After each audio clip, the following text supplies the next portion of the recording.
नमस्कार छात्रों, मैं मोहनलाल एम के संस्कृत कक्षा में आप सबका स्वागत करता हूं। आज का हमारा विषय है मनुस्मृति। मनुस्मृति का एक परिचयात्मक अध्ययन। देखिए, स्मृति ग्रंथ जो हैं वे मानव को कर्तव्य अकर्तव्य की शिक्षा देते हैं। मनुष्य जीवन बहुत ही दुर्लभ जीवन है और कहते हैं 84 लाख योनियों में भ्रमण करने के उपरांत मनुष्य जीवन प्राप्त होता है, जो परम उपयोगी है और विभिन्न धार्मिक क्रियाओं को, विभिन्न क्रियाकलापों को करने के लिए प्राप्त होता है। और ऐसा कहा जाता है कि मनुष्य जीवन में ही मानव इस प्रकार के कृत्य करता है, इस प्रकार के कर्म करता है, जिससे उसे इहलोक और परलोक में शांति प्राप्त होती है, उसे मोक्ष की प्राप्ति होती है। इस प्रकार मनुस्मृति में धर्म, अर्थ, काम और मोक्ष इस प्रकार पुरुषार्थ चतुर्थय का बहुत ही विशद वर्णन प्राप्त होता है। धर्म जो है मनुस्मृति के अंदर बताए गए हैं। धर्म अर्थात कर्तव्य जिसे कहा गया है। धर्म के जो स्रोत हैं, जो प्रमाण हैं, वो स्मृति ग्रंथ कहला जाते हैं। वस्तुतः स्मृति ग्रंथ वेदों का अनुसरण करने वाले हैं। वेदों में जो सामग्री लिखी गई है, जो तथ्य बताए गए हैं, उनका सूक्ष्म चिंतन किया गया है। वहाँ के संकेत रूप में मानव धर्मों का वर्णन प्राप्त होता है। लेकिन मनुस्मृति ग्रंथ में और अन्य स्मृति ग्रंथों में वेदोक्त जो कर्तव्य हैं, जो धर्म हैं, उनको बहुत ही विशदता के साथ वर्णित करते हैं। इसलिए कहा गया है धर्मशास्त्रम तु वै स्मृति ही, अर्थात धर्मशास्त्र जिसमें मानव कर्तव्यों का उल्लेख किया गया है, अनुशासन का निबंधन है, उसे स्मृति ग्रंथ कहा गया है। स्मृति ग्रंथों में वेदों के अनुभव, वेदों के में जो लिखित सामग्री का अनुवाद और उनका प्रामाणिक रूप यहाँ प्रस्तुत किया गया है। उनमें लिखित सामग्री को यहाँ विशदता से बताया गया है। इसीलिए कहा गया है वेदार्थानुभवजन्यम वेदार्थ अनुवादकम धर्मे च प्रमाणम मुनि प्रणीतम वाक्य रूपम यथा मनुस्मृत्या याज्ञवल्क्य स्मृत्यादि रीत्याहु। अर्थात वेदों के अनुभव को वेदों के अनुवादक लोगों के द्वारा जो धर्म बताए गए हैं, उन धर्मों को इन मनुस्मृति, याज्ञवल्क्य स्मृति और अन्य सभी स्मृतियों में वर्णित किया गया है। धर्मशास्त्र का जो स्वरूप है वो प्राचीन काल से ही प्राप्त होता है। वेदों में भी इसके निदर्शन प्राप्त होते हैं, लेकिन सूक्ष्म रूप में। बाद में वेदों के बाद में जो विभिन्न प्रकार के सूत्र ग्रंथ लिखे गए हैं, जैसे कि स्रोत सूत्र, ग्रह्य सूत्र, धर्म सूत्र, उन सब में भी इनका वर्णन प्राप्त होता है। और उसके बाद महाभारत, रामायण, पुराण इत्यादि जो ग्रंथ हैं, उनमें भी धर्मशास्त्र के विषय में काफ़ी कुछ बताया गया है। जैसे विष्णु पुराण है, विष्णु पुराण में धर्मशास्त्र से संबंधित अनेक तथ्य हमें प्राप्त होते हैं। उसके बाद विषय आता है स्मृति ग्रंथों की संख्या।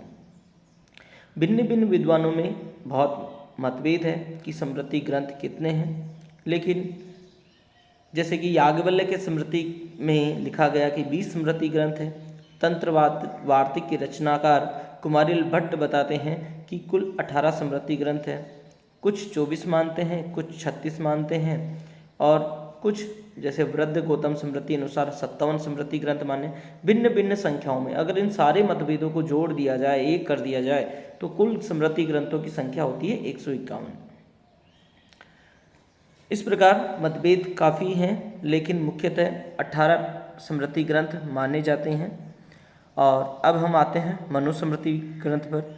तो मनुस्मृति ग्रंथ एक धर्मशास्त्रीय ग्रंथ है, जो सभी स्मृति ग्रंथों में सबसे महत्वपूर्ण और सर्वोत्तम, सर्वोपरि माना जाता है, क्योंकि इसमें मानव धर्मों का अक्षरशः और बहुत ही विपुलता के साथ यहाँ वर्णन प्राप्त होता है। मनुस्मृति में 12 अध्याय हैं, 2694 श्लोक हैं और इन श्लोकों के माध्यम से महर्षि मुनि ने समाज, धर्म, अर्थ, नीति, शासन, विवाह, संस्कार, राजनीति और अनेक विभिन्न प्रकार के जैसे ब्रह्मचारी के कर्तव्य हैं, संस्कार हैं, और भी ऋषियों के लिए क्या करते हैं, वर्ण व्यवस्था क्या है, आश्रम व्यवस्था क्या है, शूद्रों के कर्म क्या है, ब्राह्मण के कर्म क्या है, वैश्य के कर्म क्या है, क्षत्रिय के कर्म क्या है, इनके सभी के विषय में विशुद्धता के साथ, विपुलता के साथ वर्णन महर्षि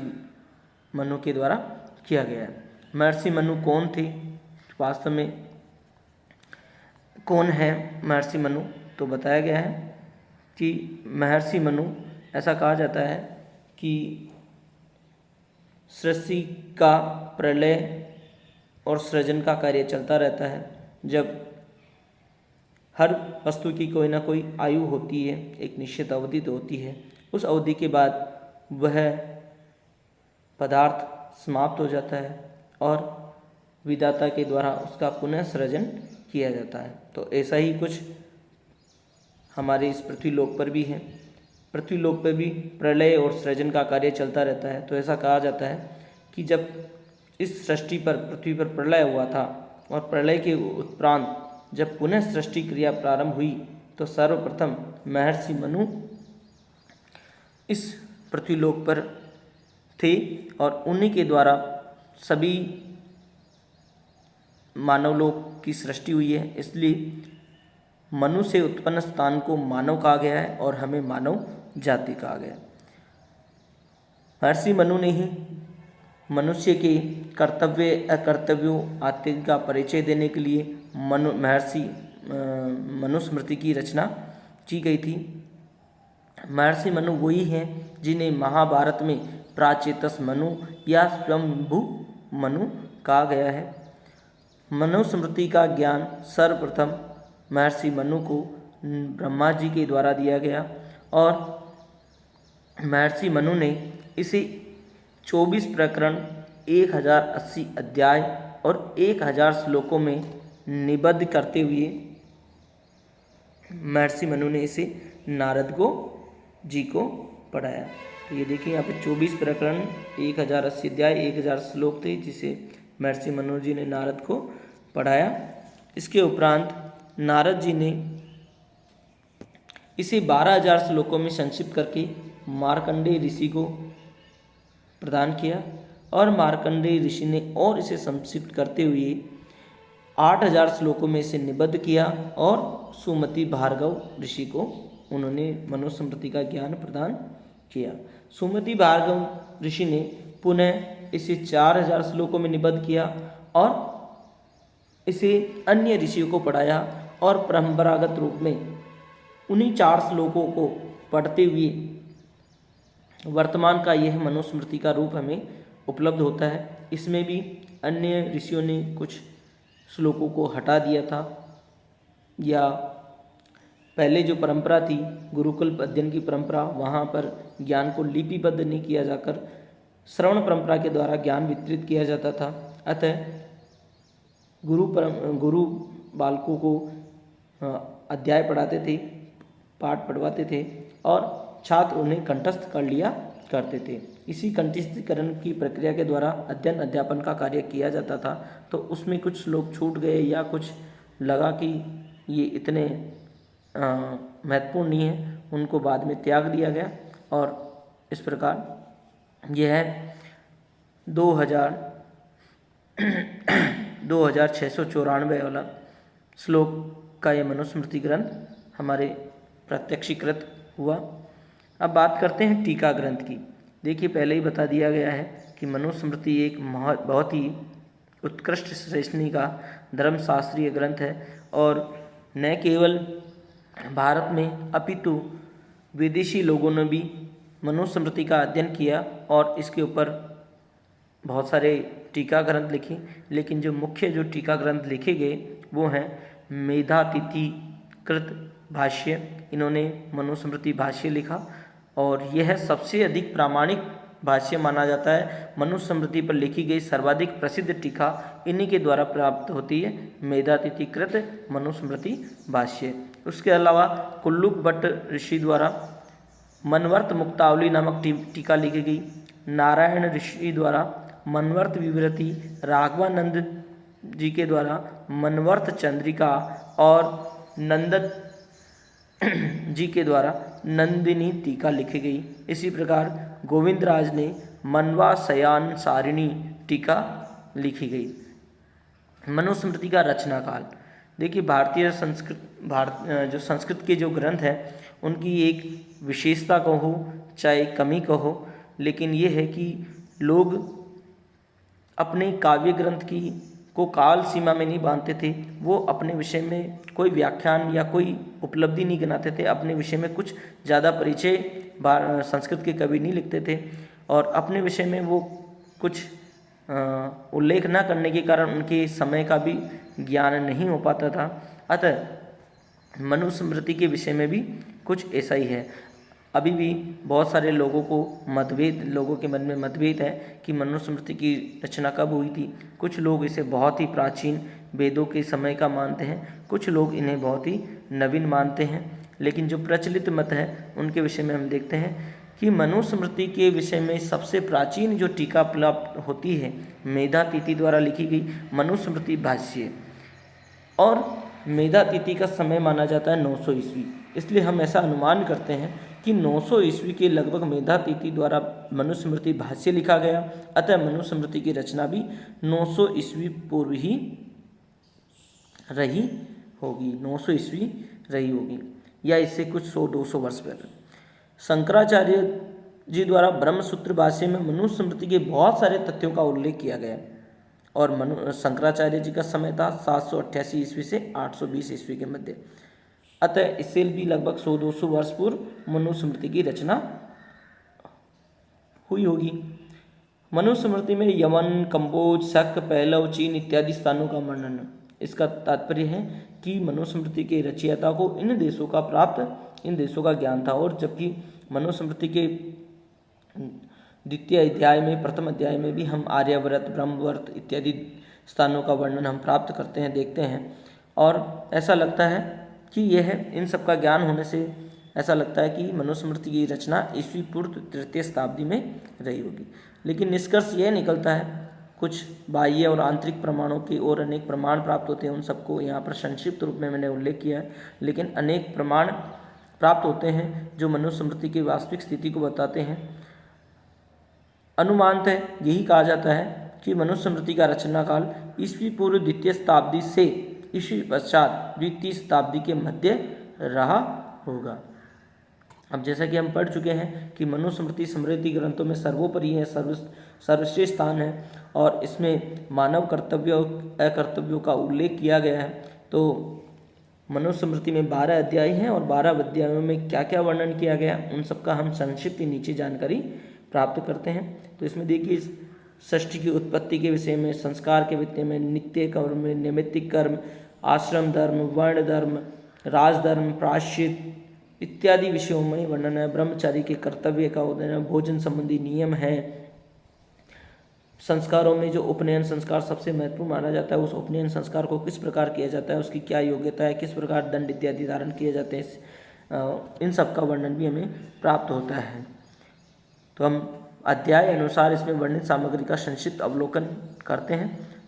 मनुस्मृति में 12 अध्याय हैं। पहला अध्याय है जगत की उत्पत्ति। जगत की उत्पत्ति, इसमें सृष्टि की आदि स्थिति बताई गई है कि प्रलय के बाद इस भूलोक पे कुछ ही नहीं था, केवल जल ही जल था, और महर्षि मनु वहाँ आते हैं और महर्षि मनु के द्वारा ही संपूर्ण सृष्टि का निर्माण होता है। द्वितीय अध्याय में संस्कार विधि के वर्णन किया गया। मनुष्य जाति के लिए जो 16 संस्कार किए जाते हैं, उन 16 संस्कारों के विषय में विशदता से वर्णन किया गया है। उसके बाद में व्रतचर्या की, ब्रह्मचारी के क्या कर्तव्य है, गृहस्थ के क्या कर्तव्य है, उन सब का वर्णन प्राप्त होता है। उपचार में विभिन्न प्रकार की जो प्रायश्चित कर्म है उसका वर्णन किया गया है।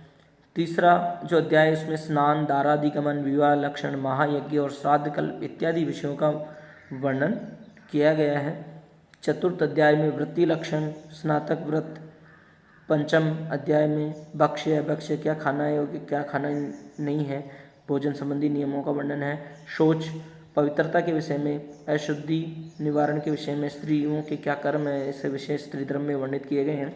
षष्ठम अध्याय में गृहस्थ के क्या कर्तव्य हैं, गृहस्थ को क्या किस प्रकार का आचरण करना चाहिए, किस प्रकार सेवा करनी चाहिए और अपने पारिवारिक लोगों के साथ किस प्रकार व्यवहार करना चाहिए, इन सब का वर्णन है। वानप्रस्थ में सन्यासी योगी का कर्तव्यों का उल्लेख किया गया है और किस प्रकार उसे वन में भ्रमण करना चाहिए, किस प्रकार की वृत्ति का पालन करना चाहिए, किस प्रकार उसका आचरण होना चाहिए, इस सब का वर्णन है। मोक्ष और संन्यास का वर्णन यहाँ प्राप्त होता है। सप्तम सर्ग, इसमें राजधर्म का विवेचन किया गया है, राजा के कर्तव्यों का वर्णन किया गया है, कर्तव्यों का वर्णन किया गया है, मंत्री इत्यादियों का वर्णन किया गया है, उसके किले वगैरह हैं जो है, और साक्षी दंड विधान इत्यादि का भी वर्णन यहाँ प्राप्त होता है।